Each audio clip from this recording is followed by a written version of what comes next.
issue now surrounding that child.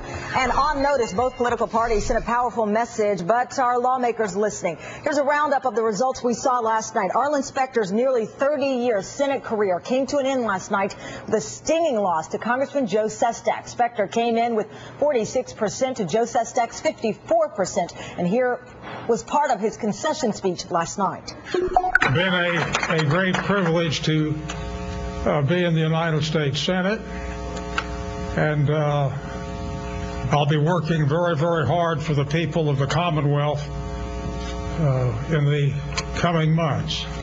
And this morning, Joe Sestak made his victory lap, if you will, on the airwaves and described what he says is the real problem with Washington. I find people that want to be responsible, but no one wants to be held accountable.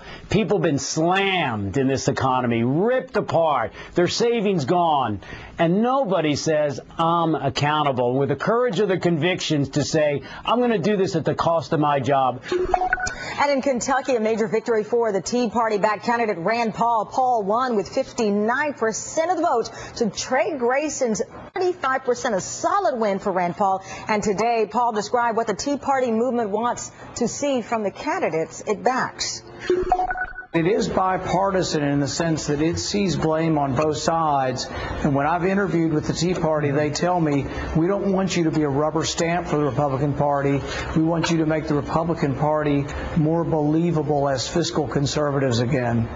And in Arkansas, a huge disappointment for incumbent Senator Democrat Blanche Lincoln, who only won 45% of the vote. The state's Lieutenant Governor Bill Halter secured 43%. Senator Lincoln's failure to grab more than 50% of the vote now means that she's got to face a runoff election in just 3 weeks from now. And no doubt this is a dangerous time, you might say, to be an incumbent. Five-term Senator Arlen Specter knows that firsthand today. And joining me now, Democratic Governor of Pennsylvania, Ed Rendell, who campaigned for Mr. Specter. Governor, thanks for joining us. Thanks, Tamara. Absolutely. What's your reaction to what we saw last night? How do you process it?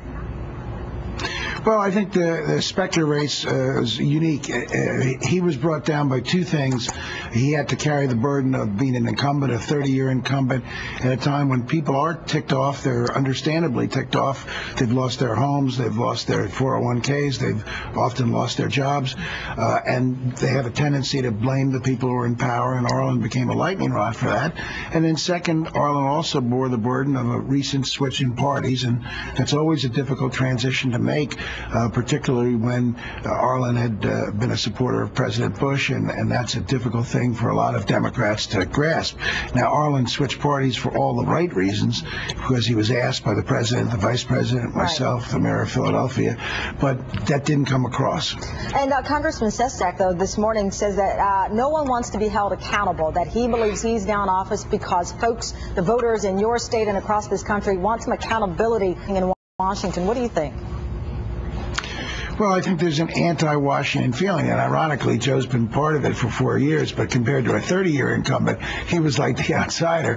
But, yeah, I think there is an element of that, and people want somebody to stand up and say, look, we screwed up, and here's what we're going to do to try to fix it in the future. And that's not coming from Washington, coming from any side of the equation. But you know, I think what's most important for us as a country is not so much to point the finger of blame, but to figure out what went wrong and how we fix it. And that's why I think the financial reform bill is so important, and I am hopeful that we'll get some action on it in the next few days. Well, we're supposed to, and it's supposed to be a bipartisan effort, despite what we saw with the health care reform. We know that both sides, the Republicans and Democrats, know that American people are tired of what we're seeing in the financial market and want some change here. But I do have to ask you, we're not just seeing change, if you will, with the Democrats. What do you think of what happened in Kentucky? You know, the Tea Party-backed candidate Rand Paul, and he even said that the Republicans aren't looking for a rubber stamp candidate either. Well, I think the anti-incumbency feeling exists in both parties. There's no question. When Senator Bennett didn't even get allowed to run in the Republican primary in Utah, if you told me that in January, I thought he was an institution in Utah. Right. So that feeling is very, very, very strong. There's no question about it.